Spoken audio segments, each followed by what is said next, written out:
Bismillahirrahmanirrahim. Assalamu alaikum wa rahmatullahi wa barakatuh. Kwa wale waliomo ndani ya ndoa ama wale ambao waliomo katika uchumba ama wanaoelekea kwenda kutengeneza ndoa zao, kuna dalili zifuatazo kama utazigundua ima kwa mumeo, ima kwa mchumba wako ama kwa mke wako.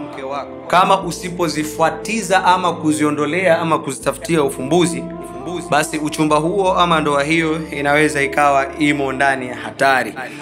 Dalili ya kwanza ni chuki ya ghafla. Mlikuwa mnapendana vizuri tu, mnaitana majina mazuri, lakini ajabu mnashangaa mnajawa na chuki za ghafla tena za ajabu, na mkijiuliza kutafuta sababu haijulikani ni nini. Lakini dalili nyingine ni kukosa hamu ya tendo. Mwanzo mlikuwa mnashiriki vizuri na mnafurahi, mnafikishana mahala, lakini imefikia hatua leo mtu hana hamu ya tendo na mwenzie. Anapomgusa mwenzie anaambia mimi sina hisia, sijisikii. Na muda mwingine hata kama atashiriki anasikia maumivu makali kwenye koo pindi anapokuwa anashiriki, ama muda mwingine kutohisi chochote. Lakini dalili nyingine ya hatari ni magonjwa kuzuka.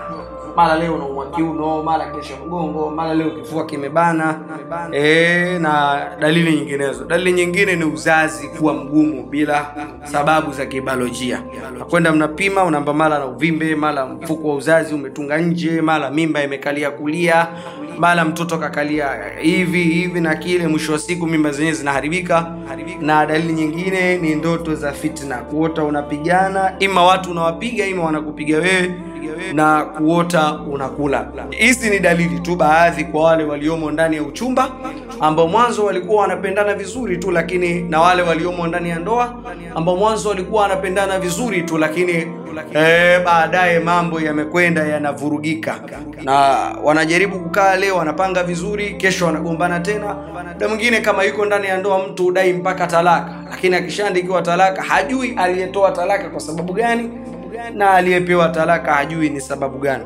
Hizi ni dalili takriban kadhaa ambazo ukiona una dalili kama hizi, jua ima ndoa yako ama uchumba wako upo kwenye hatari. Ni dalili zinazotokana maana na wachawi na majini ya kichawi.